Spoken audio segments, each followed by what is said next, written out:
Judas, Part 1. Another slice of Celtic history from the Celtic Wiki. There's not a name in the history of Celtic Football Club which provoked the same strength of feeling as that created by the utterance of Mo Johnston. No player who has ever worn the hoops is so universally despised by the Celtic support as the man who went from being hailed Super Mo to becoming known simply as Judas.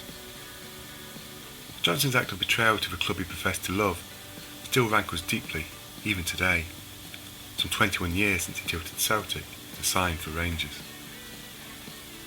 Johnston first caught the eye of scouts with some fine performances for the Glasgow Catholic School select side, and he was invited for a trial by Partick Thistle, where he subsequently signed a full-time professional contract.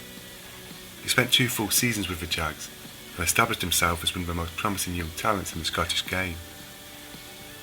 Johnston netted 41 times in 85 games for the Firhill side, and that record was enough to tempt Watford's future England manager, Graham Taylor, to pay £200,000 to take the player south of the border in November 1983.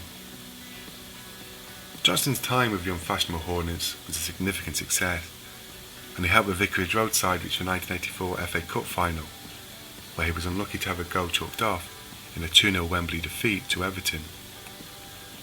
The man now nicknamed Mojo also picked up his first Scotland cap, and he got his international career off to the best possible start with a goal in a 2-1 Hampden victory over Wales. Having scored 23 goals in just 38 games, Mo was an undoubted hit in England, but the red-haired striker harboured dreams of a move back to Glasgow and his seemingly beloved Celtic. In an interview with a Glasgow radio station just prior to the FA Cup final appearance, Johnston declared to listeners he would walk over broken glass to play for the hoops. Indeed, Johnston made it clear to anyone who would listen that Parkhead was where he wanted to be. To the delight of the Celtic support, that dream finally became a reality when the boys coughed up a then Scottish record £400,000 in October 1984. The move was greeted with widespread acclaim from a Celtic support desperate for an idol to replace the departed Charlie Nicholas. Johnston settled down well to life in the hoops, and although his first season saw the boys pipped to the title by Aberdeen, he bagged 19 goals and helped Celtic to lift the Scottish Cup.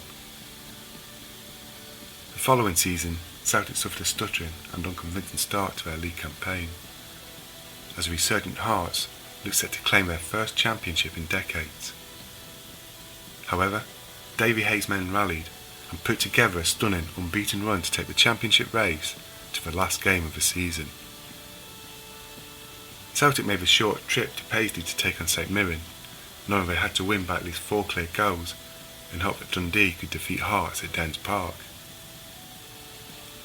What happened next is well documented in Celtic history, as the boys stormed to a stunning 5-0 victory, while Hearts crashed to a 2-0 defeat. It was a rain-sodden but glorious day for the hoops, and Johnston, who netted twice, had more than played his part in bringing the title back to paradise. His second goal in that 5-0 demolition ranks up there with the greatest Celtic goals of all time. Johnston's finishing touch in a sensational sweeping move from one end of the pitch to the other was perhaps the least impressive moment of a superb goal, but it was ultimately the most vital, and like all great strikers, he was in the right place at the right time. Johnston and Brian McClare had forged an impressively productive strike partnership, and their goals were a significant factor in that title triumph. Off the field though, the pair were not exactly best friends. Certainly, the quiet but studious McClare was a very different figure from Johnston, whose womanising and nightclubbing were now keen subjects of Scotland's tabloid media. Indeed, just as Johnston had become the substitute for Charlie Nicholas in the affection of the Celtic support, he had also replaced the Arsenal man as the Scottish tabloid's favourite champagne-sipping footballer. Certainly Johnston was no stranger to making front-page stories as well as back-page.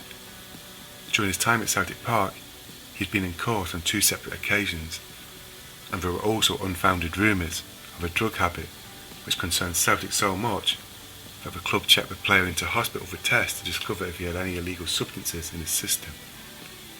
The tests proved negative. In fairness, such attention seldom seemed to affect his on-field performances. The next season, McClare and Johnston began where they left off the previous campaign by banging in the goals. This time though, Hay and his men were facing the challenge of a rejuvenated Rangers side, determined to emerge from the doldrums to become the major football power in Scotland.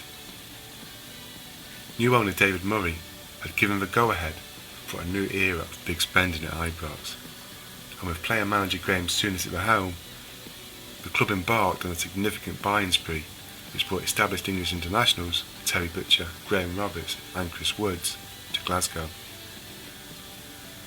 Celtic went head-to-head with the new Rangers in the final of the Scoil Cup on a dark and dour October afternoon at Hampden.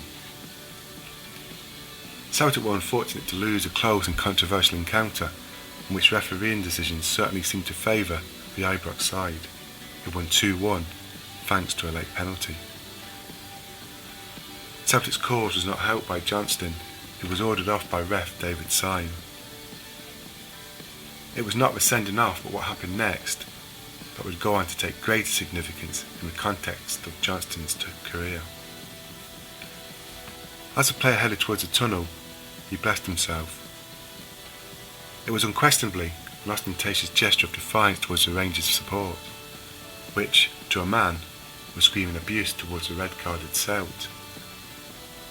Unlike many footballers, Johnston had never been one to express his faith or seek divine support while on the pitch. Indeed, his lifestyle would suggest that the faith in which he was raised had little significance in his life. That point was illustrated when on the very morning of the Scoil Cup final, all but one of the Catholic players in the Celtic squad attended Mass. The missing player? Mo Johnston. There was, of course, no reason why Johnston should have attended Mass that morning, but his absence certainly brings into question the motives of his now infamous action.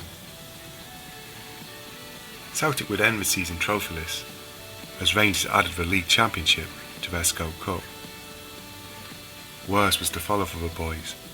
Johnston, along with Murdo MacLeod and top scorer McClare, were now all out of contract, and all three, key men in Hayes' side, seemed destined to head elsewhere. MacLeod, after almost a decade in the hoops, headed to Borussia Dortmund for a new challenge, and McClare was tempted south of the border by Manchester United. Davy Hay was then sacked as manager and replaced by former Parkhead boss and hoops legend Billy McNeill. That gave some fans hope that McNeill would be able to persuade Johnston to stay, but the new boss made it clear that he would not stand in the player's way should he choose to move on. Johnston eventually departed Parkhead in the summer of '87 for French side Nantes, citing press intrusion and sectarian abuse from Rangers fans as the prime reasons why he had to get away from Glasgow.